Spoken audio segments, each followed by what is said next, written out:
नमस्कार दोस्तों। बाबा बागेश्वर की सनातन हिंदू एकता पद यात्रा कल 21 नवंबर से प्रारंभ होने जा रहा है। ये यात्रा कल 21 नवंबर को शुरू होगा छतरपुर मध्य प्रदेश से लेकर के ओरछा राजा राम मंदिर तक, राम राजा मंदिर ऐसे ही कुछ नाम है। यहाँ तक कि इस एकता पद यात्रा को 9 दिनों में पूरी करेंगे, यानी प्रतिदिन 20 किलोमीटर उनका ये पद यात्रा चलेगा। इस पदयात्रा का उद्देश्य क्या है? इस पदयात्रा का उद्देश्य है हिंदुओं में एकता लाना। अभी जो बाबा बागेश्वर काम कर रहे हैं वो हिंदू एकता के लिए काम कर रहे हैं। अभी विश्व एकता की बात वो नहीं कर रहे। एक तो हिंदू एकता ही असंभव दिखता है हमको, ऊपर से भारत एकता और भी कठिन, और विश्व एकता की बात ओशो जैसे महापुरुष नहीं कर सकते थे, और उन्होंने किया। विश्व के 20-21 देशों के लोग एक जगह पर ओशो कम्यून आश्रम में बैठ करके एक साथ ध्यान करते थे। ये काम ओशो ने ही किया था। याद करिए, ओशो यानी भगवान श्री रजनीश, उनके पूना आश्रम में 10,000 लोगों की बैठने की व्यवस्था थी। 1989 की बात कर रहा हूँ, 1990 की बात कर रहा हूँ। उस ओशो के सामने 10,000 लोग बैठ करके ध्यान करते थे, और ये सभी लोग 53 देशों से थे। 53 कंट्रीज के लोग एक साथ बैठकर ध्यान करना है। कोई जापान का है, कोई चीन का है, कोई इंडोनेशिया का है, इटली का है। विश्व के सभी देशों के लोग एक साथ बैठकर ध्यान कर रहे थे ओशो के आश्रम में। वो थी विश्व एकता की बात, क्योंकि हम सब सबसे पहले के इंसान हैं, मानव हैं, मनुष्य हैं। और मनुष्य अगर पूरी धरती पर फैला हुआ है तो सारे मनुष्यों को एक करने का प्रयास किया जाना चाहिए। पूरे विश्व एकता की बात की जानी चाहिए, और ओशो ने किया। विश्व के 53 देशों के लोग एक साथ बैठकर ध्यान कर रहे हैं। विश्व एकता का इससे बड़ा प्रमाण क्या है? क्योंकि ओशो के पास सिर्फ हिंदू नहीं थे, सिर्फ मुसलमान नहीं थे, सिर्फ सिख नहीं थे, सिर्फ ईसाई नहीं थे, पारसी, यहूदी, हर तरह के, हर धर्म के लोग एक छत के नीचे थे ओशो आश्रम में। खैर, ओशो ऐसे भविष्य द्रष्टा ने पूरे विश्व को एक करने का प्रयास किया और कर भी दिया। उसके बाद बाबा बागेश्वर पहला कदम उन्होंने उठाया है हिंदू एकता, सनातनी हिंदू एकता पद यात्रा। क्योंकि हिंदुओं के इतिहास को अगर देखा जाए तो पुराण काल हो, महाभारत है, रामायण है, उस युग में देखा जाए तो हिंदू बहुत पहले ही वर्ण व्यवस्था में बटे हुए थे। आज भी बटे हुए हैं। ये 4 वर्ण जो उनके हैं, ब्राह्मण, क्षत्रिय, वैश्य और शूद्र, 4 वर्णों में बंटने के बाद भी अभी इनका मन नहीं भरा है, तो फिर इन्होंने जाति बनाई, और फिर अनेक जातियां हैं, है ना, ब्राह्मण, भूमिहार, क्षत्रिय, कुर्मी, कोयली, बढ़ई, लोहार, ये सबको जातियां बना दी गई। तो हिंदू समाज सिर्फ जाति में ही नहीं बटा, वर्णों में ही नहीं बटा, और भी कई टुकड़े हो गए। उसके अंदर जाइएगा तो फिर गोत्र का बंटवारा, अलग अलग गोत्र के लोग भी बटे हुए हैं।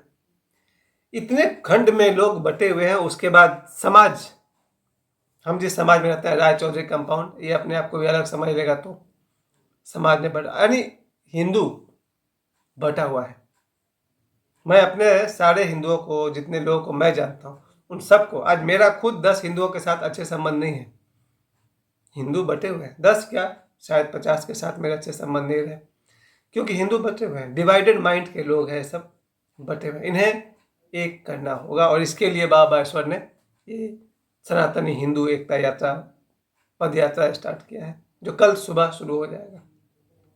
मेरा अपना विचार इसमें यही है कि सच है कि हिंदू बटे हुए हैं वर्ण व्यवस्था में। मेरे जीवन में जितने लोग हैं इतने बटे हुए हैं कि इनके अंदर में कहीं ना कहीं ऊंच नीच की भेद भावना है, और ऐसे लोग मैं बिल्कुल पसंद नहीं करता हूँ। क्योंकि मैंने एक ब्राह्मण में और किसी दूसरे कास्ट में कोई भेदभाव नहीं किया। मैं सबको बराबर रूप से प्रेम किया, रिस्पेक्ट किया। सबके घर में आना जाना, उठना बैठना, खाना पीना, मुझे कोई फर्क नहीं पड़ा कि ब्राह्मण कौन है और दूसरे कास्ट के लोग कौन है। लेकिन लोगों ने मेरे साथ जो बिहेव किया उससे मुझे समझ में आ गया, आदमी बटा हुआ है, उसकी मर्जी, लेकिन देश चलता है एकता से। सनातन धर्म हो या हिंदू धर्म हो, एकता की जरूरत है। बाबा बागेश्वर कल जब अपनी यात्रा शुरू करेंगे तो मुझे लग रहा कल लाखों लोग उनके साथ चलने वाले हैं, क्योंकि बागेश्वर धाम में प्रतिदिन 2-3 लाख लोग तो वैसे ही पहुंच जाते हैं। जब ये आह्वान उन्होंने किया था, मुझे भी उनके साथ ही जाना था, लेकिन मेरी अपनी कुछ कमी है कि हम अपना टिकट नहीं निकल पाए उनके साथ। इस 9 दिन की यात्रा में हम उनके साथ कदम से कदम मिलाकर शायद नहीं चल पाएंगे। वैसे मुझे जब भी जाना होगा रात को निकलेंगे, सुबह पहुँच जाएंगे वहाँ पर। तो मैं इसमें ये देख रहा हूँ कि उन्होंने पहली बार एक व्यवस्था अपनाई है। चूँकि ये पुरानी बात जरूर है कि एक समय रहा होगा जब ब्राह्मणों ने अपने आप को श्रेष्ठ समझा होगा, क्षत्रियों ने अपने आप को शूरवीर और श्रेष्ठ समझा होगा, फिर सबके अपने अपने विचार रहे होंगे। लेकिन आज 2024 में सिर्फ एक सोच की जरूरत है कि हम सब बराबरी पर आए। न कोई बड़ा, न कोई छोटा, न कोई ऊंच, न कोई नीच, सब कोई बराबर हो जाए। बराबर का अर्थ होता है अपना अपना महत्व होना। हाथ के अपने काम है, पैर के अपने काम है, मुंह का अपना काम है। अब हाथ कहते हम बहुत महान है और पैरों को रिजेक्ट कर दे तो फिर आदमी चल ही नहीं पाएगा। शरीर के अंग में सबका अपना अपना महत्व है, वैसे ही सभी लोगों का अपना अपना महत्व है। इसी के लिए कल से मुझे लग रहा है कि देश के बड़े बड़े दिग्गज, बड़े बड़े साधु संत, सेलिब्रिटीज, नेता, सभी लोग बाबा बागेश्वर के साथ चलते जाएंगे। और ये 9 दिनों की यात्रा, 160 किलोमीटर की यात्रा, यानी कि छतरपुर से लेकर ओरछा तक, राम राजा मंदिर तक, ये लोग 9 दिनों में पूरी करेंगे। और मुझे लग रहा है कि इस यात्रा में लगभग 50 लाख से अधिक लोग कुल मिलाकर 9 दिनों में जरूर साथ साथ चलेंगे। संदेश एक होगा कि सारे हिंदू एक हैं। इसलिए बाबा बागेश्वर ने कहा कि मैं खड़ाऊ नहीं पहनूंगा और मुझे कोई फूल माला सम्मान नहीं चाहिए, लोगों को एक करना होगा। मेरी अपनी राय भी यही है, क्योंकि मैं देख रहा हूँ मेरे आसपास ऐसे लोग हैं जो जिनके साथ मेरा हाथ मिलाना तक नहीं होता। जब विचार नहीं मिलता तो हाथ क्या मिलाएंगे। मेरे आसपास किसी पाथरडी में 50-100 लोग हैं जो मुझसे बहुत प्रेम करते हैं, पर यहीं 10-5 लोग ऐसे भी हैं जिनका नाक मुंह फूला हुआ है। होना भी चाहिए, हर आदमी जिंदगी में हाथ मिलाने का लायक भी नहीं होता। लेकिन बात अगर सनातनी हिंदू एकता की है तो जिसके हृदय में प्रेम हो वो सब साथ हो जाए। तो मेरे तरफ से मेरा अपना यही प्रयास है कि सबसे पहले कि सारे हिंदू, सारे सनातनी एक हो जाए, मिलजुल कर आगे बढ़े। उसके बाद मैं अब यहाँ से मैं बोल रहा हूँ, बाबा बागेश्वर ने, यहाँ से मेरा अपना मानना है सारे भारतीय एक हो जाए। क्योंकि भारत में रहने वाले लोग अगर आपस में, हिंदू, मुस्लिम, सिख, ईसाई, जैन, बुद्धिस्ट, ये सब अगर अलग अलग होकर चलेंगे तो ये मिलकर भारत की ताकत नहीं बन सकते, बल्कि ये तो भारत की कमजोरी और विनाश का कारण बन जाएंगे। इसलिए मेरा यह दूसरा स्टेप होगा, सारे भारतीय एक हो जाए, जिसमें हिंदू है, बौद्ध है, जैन है, मुसलमान है, सब कोई एक साथ हो जाए। क्योंकि डिवाइड एंड रूल अंग्रेजों का नीति था। अंग्रेज चाहते थे कि लोगों को बांट दो फिर शासन करो, वो नहीं होना चाहिए। सभी लोग एक साथ मिलकर के भारत को आगे बढ़ाएंगे। उसके बाद तीसरा स्टेप होगा भारत का, जब भारत मजबूत हो जाएगा तो ये पूरे विश्व को एक करने निकलेगा। तब सारे दुनिया के लोग एक हो जाएंगे, तब हमारा देश, दुनिया सब समृद्ध होगा। समृद्धि के लिए हमें एक होना ही चाहिए। मैं इसको कोई राजनीतिक एंगल से नहीं देखता हूँ। बाबा बागेश्वर की जो सनातनी हिंदू एकता पद यात्रा है, मैं खुद उनके साथ जुलाई में मैं उनके साथ रहा 3 दिन तक। मैंने आपको बार बार बताया है कि मेरे उनके साथ बहुत ही अच्छे आपसी संबंध है। उनका जो संदेश है वही मेरा भी संदेश है। आज झरिया में चुनाव हुआ, संपन्न हुआ, बहुत ही शांतिपूर्वक अच्छे ढंग से संपन्न हुआ है।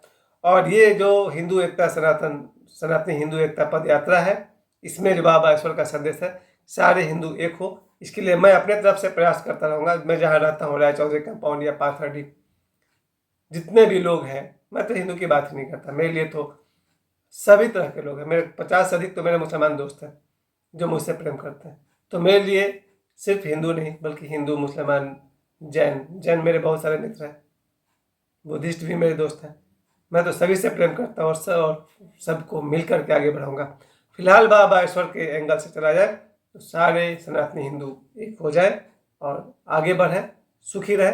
क्योंकि टूट करके और बिखर करके रहने में कोई सफलता नहीं है, हमें सभी को साथ रहना होगा।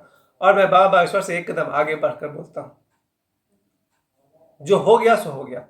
अगर पुराने समय में कभी मुसलमानों ने हिंदुओं को पर शासन किया, हमारा धर्म परिवर्तन किया, वो सब 15वीं शताब्दी की बात है, 17वीं शताब्दी की बात है या अभी की बात है। 2024 में हिंदुओं को अपने ढंग से अपने धर्म के साथ रहने की पूरी आज़ादी है। मुसलमानों को अपने धर्म को मानने का, अपने धर्म को अपने हिसाब से चलने का पूर्ण अधिकार है। सभी को, कोई किसी के रास्ते में इंटरफेयर नहीं करे, यही बुद्धिमानी है। अगर बुद्धिस्ट अपना बुद्ध पूर्णिमा मनाते हैं तो मनाएं, हिंदुओं की आपत्ति होना चाहिए। अगर हिंदू होली मनाते हैं, दिवाली मनाते हैं तो मनाएं, मुसलमानों का क्या एतराज होना चाहिए। और मुसलमान जब अपना पर्व मनाते हैं उसमें हिंदू का आपत्ति होना चाहिए। उस दिन आदमी समझदार होगा, हिंदू उस दिन समझदार होगा जब वो अपना त्यौहार मजे से मनाए और दूसरे की तरफ आंख उठा के भी बुरी नजर से न देखे। और मुसलमान को मैं उस दिन समझदार मानूंगा जब हिंदुओं की कोई पूजा पाठ चल रही हो, कोई जुलूस जा रहा, उनको उसमें बुरी नजर से न देखे, उस दिन मैं मुसलमानों को भी समझदार समझूंगा।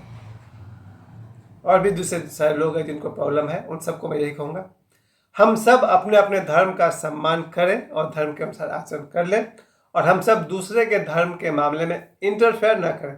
अगर सम्मान नहीं कर सकते हैं तो कम से कम बुरी नजर से न देखें। मैं फिर से सपना देखूंगा, जैसे बाबा बागेश्वर कहते हैं, सनातनी हिंदू एकता पद यात्रा कल से उनकी शुरू होगी। मैं तो यहाँ तक सपने देखता हूँ, भारत के सभी लोग एक हो जाए और आपस में मिलकर भारत को आगे बढ़ाएं। जय हिंद, जय भारत।